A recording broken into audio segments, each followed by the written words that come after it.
اعوذ باللہ من الشیطان الرجیم من ہمزہ ونفخہ ونفثہ بسم اللہ الرحمن الرحیم انا اعطیناک الکوثر فصل لربک وانحر ان شانئک هو الابتر۔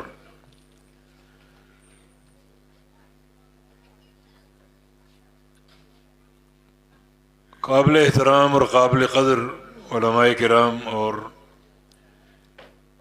معزز حاضرین مجلس،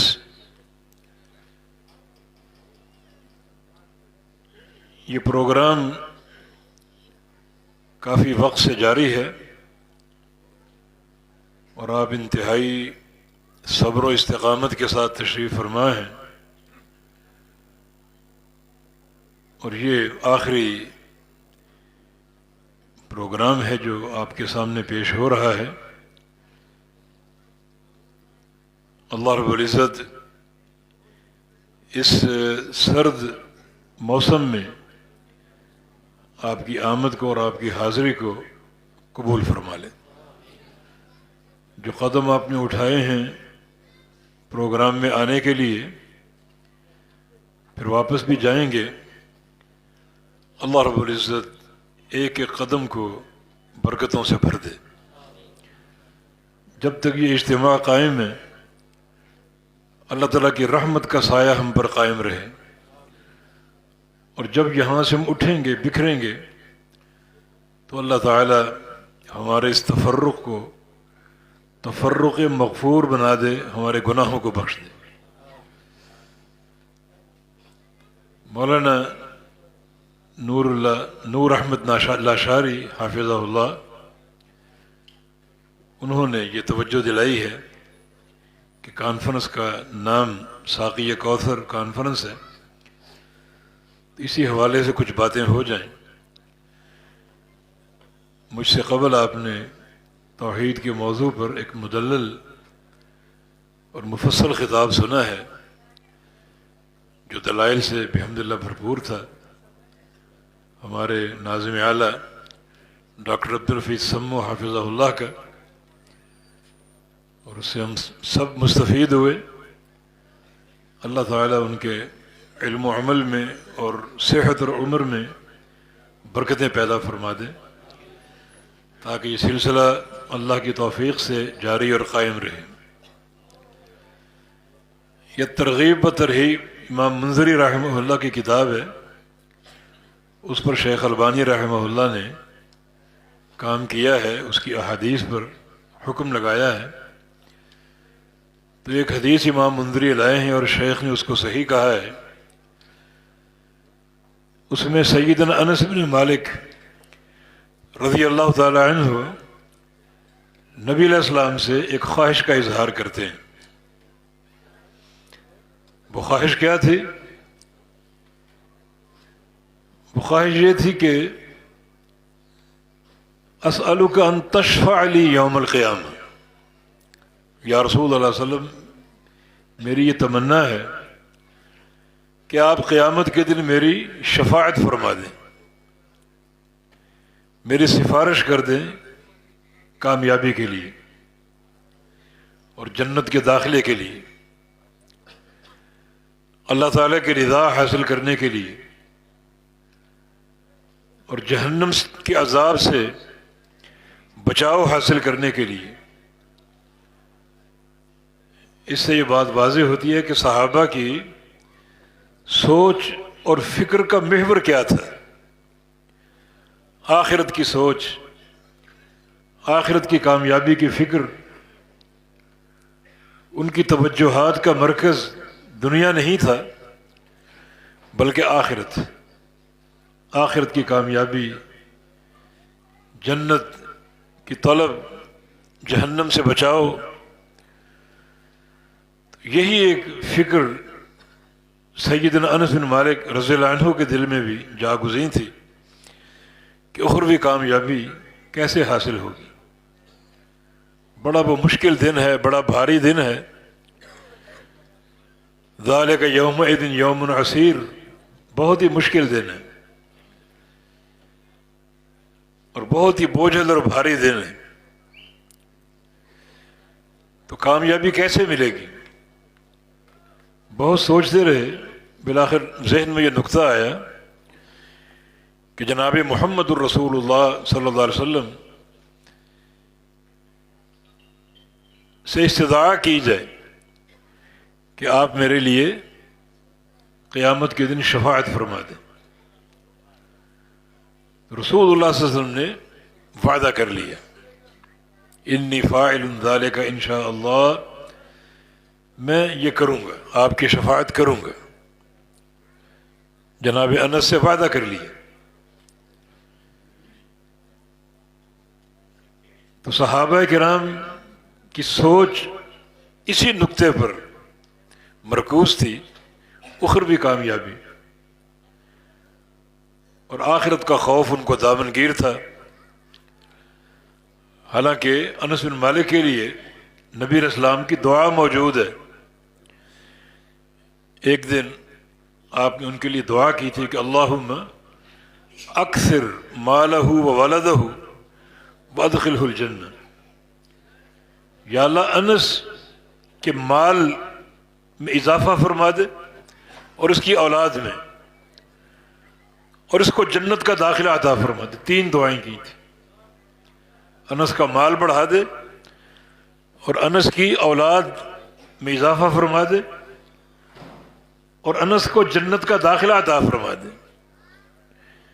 جناب انس بن مالک رضی اللہ عنہ اپنی زندگی کے آخری ایام میں فرمایا کرتے تھے کہ اللہ تعالی نے یہ دعائیں قبول کر لیں، اتنا مال دیا کہ مجھے پتہ ہی نہیں میرا مال کہاں پڑا ہوا ہے اور کتنا ہے، میں اس کو گن نہیں سکتا، اور اتنی اولاد دی کہ مجھے ان کے نام یاد نہیں۔ تو اللہ نے 2 دعائیں قبول کر لی، اور اللہ کی ذات سے امید ہے کہ اللہ تعالیٰ تیسری دعا بھی قبول فرما لے گا، جنت کے داخلے کی۔ تو حالانکہ یہ بشارتیں موجود تھیں، لیکن پھر بھی آخرت کا خوف دامنگیر، آخرت کا ڈر۔ تو نبی علیہ السلام سے اسی نقطے کے تحت اس خواہش کا اظہار کیا، اسألک ان تشفع لی یوم القیامہ، کہ میری یہ تمنا اور خواہش ہے کہ آپ قیامت کے دن میری سفارش کر دیں۔ تو آپ نے وعدہ کر لیا۔ تو جناب انس بن مالک عرض کرتے ہیں، یا رسول اللہ صلی اللہ علیہ وسلم، قیامت کے دن میدان محشر میں سارے اولین و آخرین جمع ہوں گے، اتنا وسیع میدان ہے، اربوں کھربوں لوگ جمع ہوں گے، ملائکہ بھی ہوں گے، جن بھی ہوں گے، اتنے وسیع میدان میں تو میں آپ کو کہاں تلاش کروں؟ این اجدک یوم القیامہ، میں قیامت کے دن آپ کو کہاں پاؤں گا،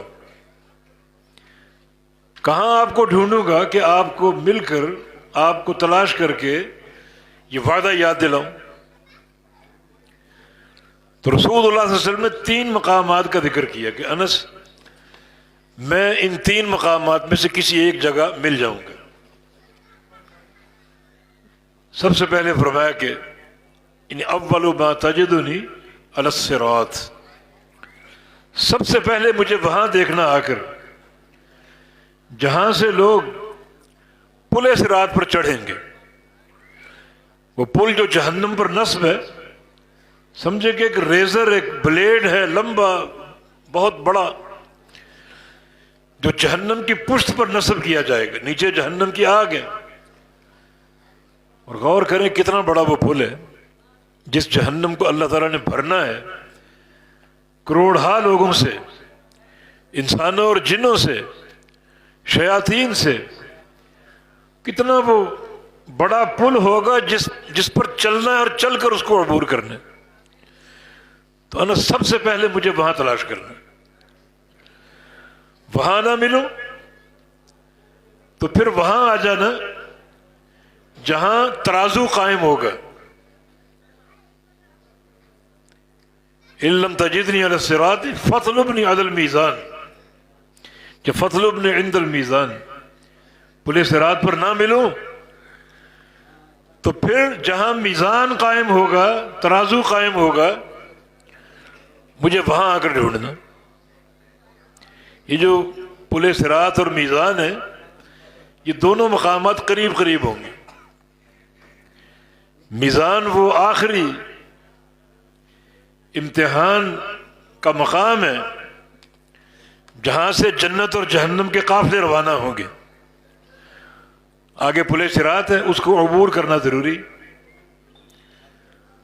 کچھ لوگ تو بجلی کی طرح عبور کر جائیں گے، اور کچھ لوگ عبور کرنے میں بڑا وقت لگائیں گے، کبھی پھسلیں گے، کبھی گریں گے، کبھی سنبھلیں گے، کبھی اٹھیں گے، کبھی لیٹیں گے، کبھی لوٹ پوٹ ہوں گے، کبھی ان کا پاؤں الجھے گا، کبھی پاؤں پھسلے گا، لیکن وہ عبور کر جائیں گے۔ اللہ تعالیٰ اس پل صراط پر ان کو سزا دے گا، معاف تو کر چکا، لیکن جو تم نے گناہ کیے تھے ان کو ہم نے بخش دیا، مگر یہ سزا تو تمہیں دینی۔ وہ جو تاخیر اور دیر سے اس پل کو عبور کریں گے، وہ در حقیقت ان بدعمالیوں کی سزا ہے۔ کچھ لوگ بجلی کی طرح، کچھ لوگ آندھی کی طرح، کچھ لوگ پلک جھپکنے کی طرح، اور کچھ لوگ تیز رفتار گھوڑوں کی طرح، اور کچھ اس طرح بھی گریں گے، اٹھیں گے، اور بالآخر عبور کر جائیں گے۔ تو یہ دونوں جو مقامات ہیں دونوں قریب قریب ہیں۔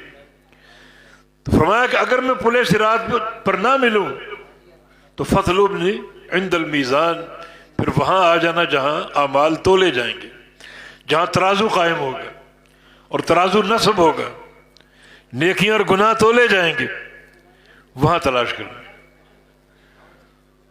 اگر وہاں بھی نہ ملوں تو تیسرا ٹھکانہ جو ہے وہ حوض کوثر ہے، جو آج آپ کا موضوع ہے، ساقی کوثر کے نام سے۔ تیسرا ٹھکانہ حوض کوثر، جہاں میں اپنی امت کو جام کوثر پیش کروں گا۔ میدان محشر میں اللہ تعالیٰ کی عظیم الشان نعمت ہے یہ۔ پورے میدان محشر میں ایک گھونٹ پانی کا کہیں نہیں ملے گا، ایک قطرہ بھی۔ وَتَدْنُ الشَّمْسُ حَتَّى تَكُونَ عَلَى مَسَافَةِ مِيلٍ، سورج قریب آ جائے گا اور صرف ایک میل کی مسافت پر آ کر کھڑا ہو جائے گا۔ آج یہ سورج کروڑہا میل کے فاصلے پر، لیکن نیچے کس قدر گرمی ہوتی ہے، کتنی شدت ہوتی ہے، کیسے لوگوں کے پسینے بہتے ہیں اور کیسے لوگ ہلکان ہو جاتے ہیں۔ جب قیامت کے دن یہی سورج ایک میل کے فاصلے پر ہوگا تو کتنی تپش ہوگی، کتنی حرارت ہوگی۔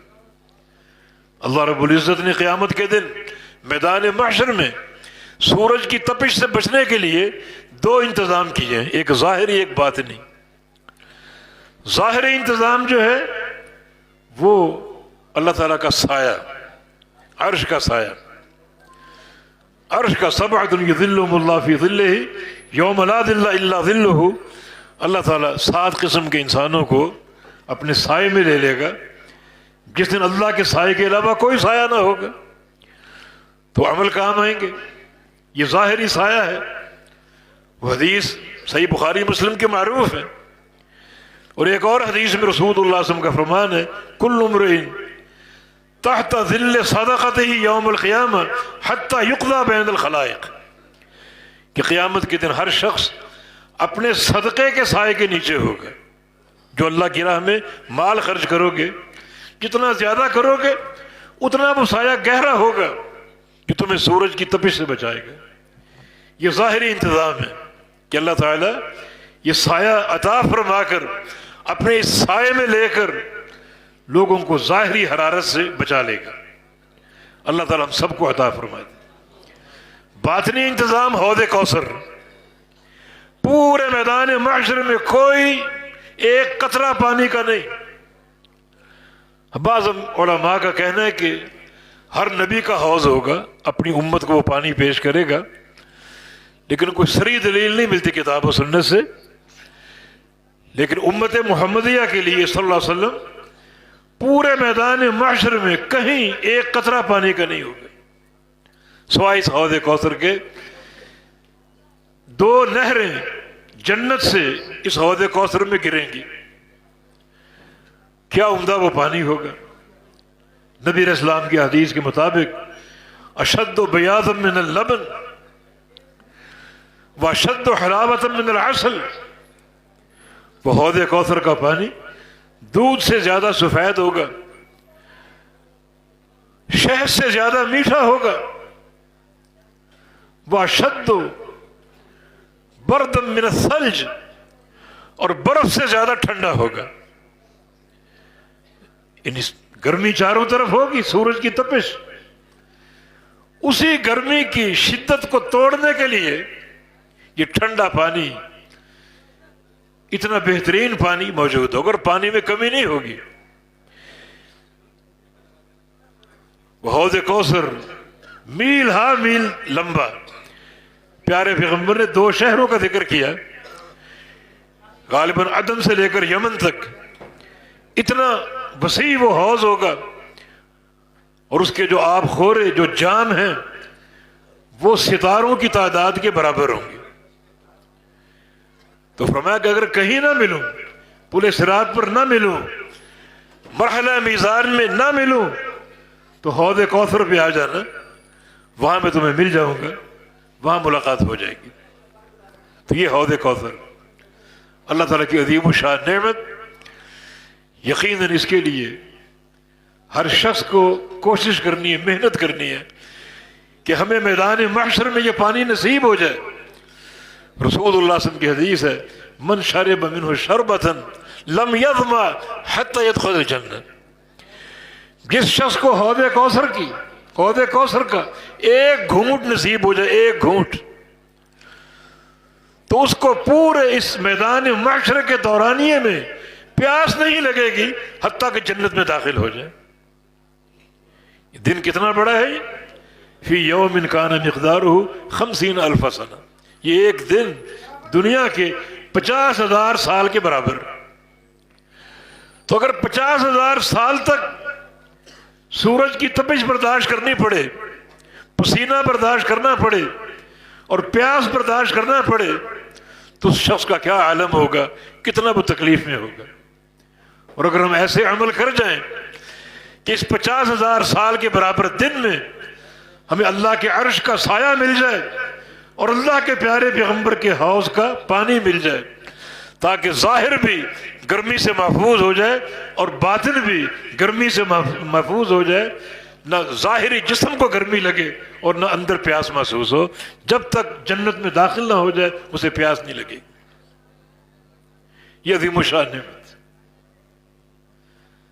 اب وہ قاعدہ کیا ہے اس پانی کو حاصل کرنے کا؟ یہ شریعت کا احسان ہے کہ جو مشکل مراحل ہیں قیامت کے، ہر مرحلے میں نجات کے قواعد موجود ہیں، نجات کے اصول موجود ہیں.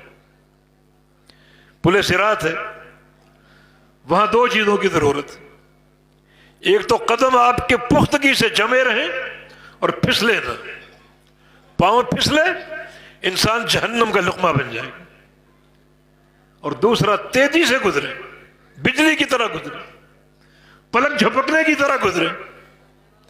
اس کے لیے 2 قواعد ہیں. قدموں کے ثبات کے لیے، قدموں کے استقرار کے لیے اللہ تعالیٰ کا فرمان ہے، یثبت اللہ الذین آمنوا بالقول الثابت فی الحیات الدنیا وفی الآخرہ. اللہ تعالیٰ اہل ایمان کو ثابت قدمی دے گا، دنیا میں بھی اور قیامت کے دن بھی. دنیا میں بھی اللہ تعالیٰ ثابت قدم رکھے گا. قبر میں جائے گا، فرشتے آ جائیں گے سوال و جواب کے لیے، اللہ تعالیٰ وہاں بھی ثابت قدمی دے گا. اور قیامت کے بہت سے مراحل میں انسان کو ثابت قدمی کی ضرورت ہے. اور اللہ رب العزت پل صراط پر جہاں زیادہ بندہ محتاج ہے ثابت قدمی کا، اللہ تعالیٰ وہاں بھی ثابت قدمی دے گا. کیسے؟ بالقول الثابت، قول ثابت کی برکت سے. قول ثابت کی برکت سے. قول ثابت کیا ہے؟ عبداللہ بن عباس رضی اللہ تعالیٰ عنہ قول ثابت کی تفسیر کرتے ہیں کہ قول ثابت ہے لا الہ الا اللہ، اللہ تعالیٰ کی توحید کا کلمہ. اس کلمے کو اپنا لو، سمجھ لو، اختیار کر لو پوری پختگی کے ساتھ،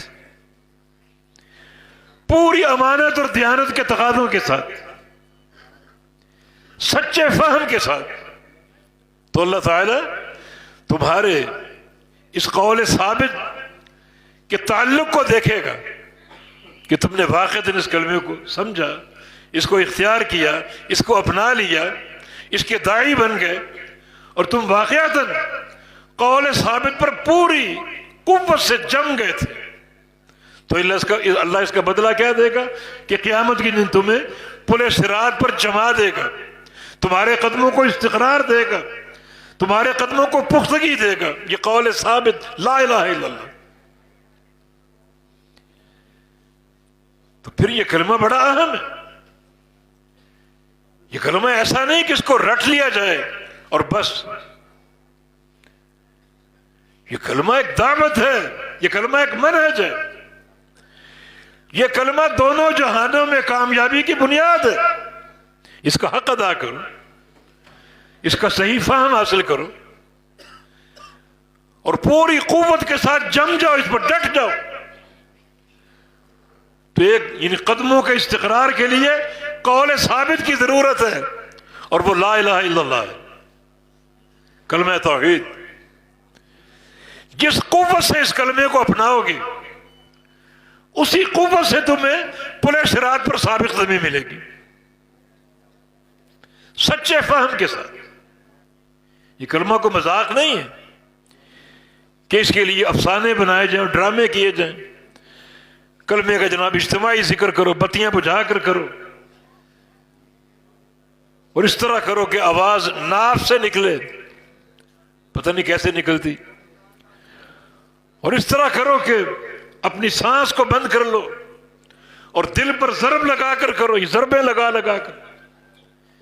یہ ڈرامے کتاب و سنت سے ثابت نہیں، یہ شیطان کی سازش ہے کہ تم کو کلمے کے فہم سے دور کر دے۔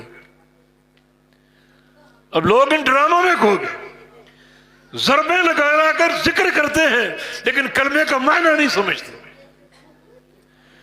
تو قدموں کو استقرار کیسے ملے گا جب تک اس عقیدے کا فہم نہ ہو اور پوری قوت سے جم نہ جاؤ؟ اس وقت تک اس کا فائدہ کہاں ہوگا؟ کو ہم طوطے تو نہیں ہیں جو بات کریں اور بغیر سمجھے کریں۔ طوطا اپنی زبان سے بہت سی باتیں کر جاتا ہے مگر اس کو پتہ نہیں ہے کیا باتیں ہیں۔ طوطے کی چوری مشہور ہے، چوری چوری کرتا رہے گا، اس کے سامنے چوری کا ڈھیر لگا دو، اس کی بلا کو یہ کیا چیز پڑی ہوئی۔ یہ لوگ بھی طوطے ہیں جو کلمے سے صرف ایک پڑھنے کی حد تک تعلق ہے، باقی فہم نہیں ہے، صحیح معنی میں قبول نہیں ہے، اور کلمے کے ارکان کا علم نہیں۔ لیکن تم نے پوری قوت سے اس کلمہ لا الہ الا اللہ کو اپنانا ہے۔ لا الہ الگ ہے، الا اللہ الگ ہے۔ لا الہ میں نفی ہے، کوئی معبود نہیں ہے۔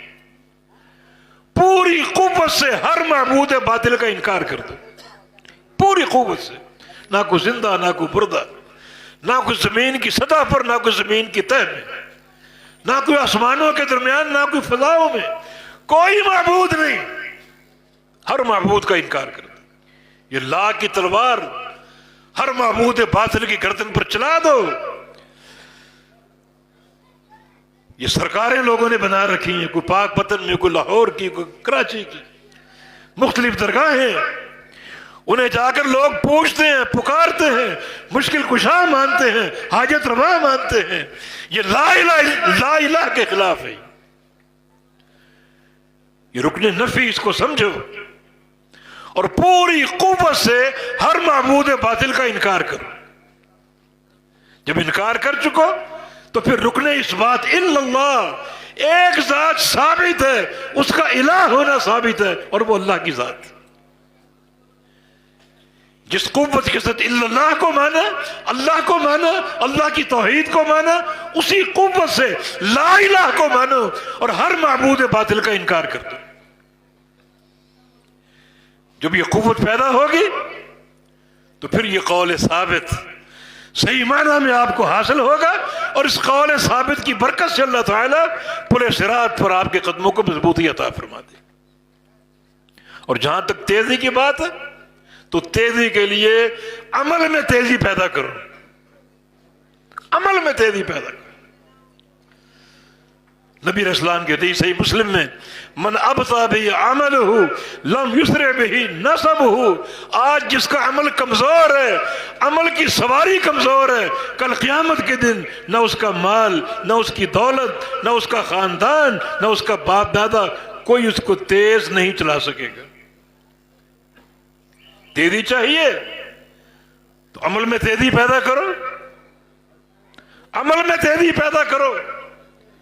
یہ دو قاعدے، پل صراط پر قدموں کا استقرار، قدموں کی مضبوطی اور تیزی سے گزر جانا، اس کے لیے دو یہ قاعدے، قدموں کی مضبوطی کے لیے قول ثابت کو اختیار کر لو، اور تیزی سے گزرنے کے لیے آج عمل میں تیزی پیدا کرو، سستی چھوڑ دو، غفلت چھوڑ دو، اور یہ تکاسل چھوڑ دو۔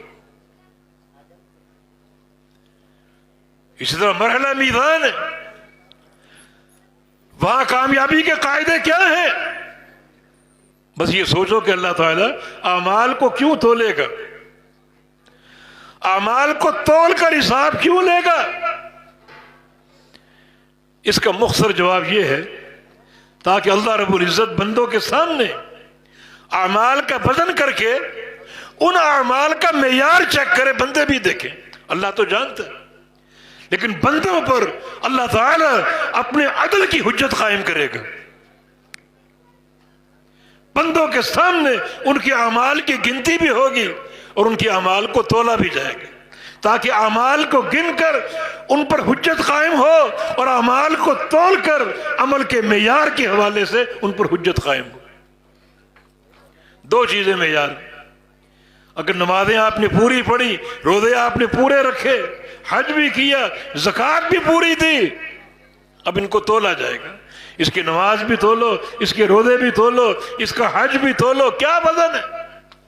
اور وزن دو چیزوں کے ساتھ، عمل کا اپنا وزن نہیں، عمل کا وزن بنے گا دو چیزوں کے ساتھ۔ ایک وہ عمل وزنی ہوگا جو آپ نے اخلاص کے ساتھ کیا، اللہ کو راضی کرنے کے لیے، اللہ کے چہرے کی طلب کے لیے، وہ عمل وزنی ہوگا۔ اگر عمل اخلاص سے خالی ہے، ریاکاری اور دکھاوے پر قائم ہے، اس عمل کا کوئی وزن نہیں۔ ہر سال حج کرو، ہر مہینے عمرے کرو، زکاتوں کے ڈھیر لگا دو، صدقات کے ڈھیر لگا دو، مدارس بناؤ، مساجد بناؤ، یتیم خانے بناؤ، نمازیں پڑھو، روزے رکھو، اگر دل میں ریاکاری کا چور ہے، ریاکاری کا بت ہے، تو اللہ کے میزان میں ان اعمال کا کوئی وزن نہیں ہوگا۔ اور اگر اخلاص ہے، للہیت ہے، تو پھر دوسرا نقطہ معیار کے لیے وہ یہ ہے کہ یہ عمل اللہ کے حبیب کے طریقے اور آپ کی سنت کے مطابق ہے، یہ خلاف ہے۔ بڑا اہم یہ نقطہ ہے۔ آج دنیا کو اس کی پرواہ نہیں ہے، کہیں برادری کے قانون ہیں، کہیں اپنے پیروں کے قانون ہیں، کہیں اماموں کے قانون ہیں، لیکن پیارے پیغمبر کی سیرت طیبہ اور آپ کی سنت حمیدہ پر کوئی توجہ نہیں۔ حالانکہ عمل کا وزن ان دو معیاروں کے ساتھ بیٹھے گا، اخلاص کی حفاظت ہو اور پیغمبر علیہ السلام کی سنت کی اتباع۔ اگر اخلاص نہیں ہے، سنت پر عمل ہے، اس عمل کا کوئی وزن نہیں۔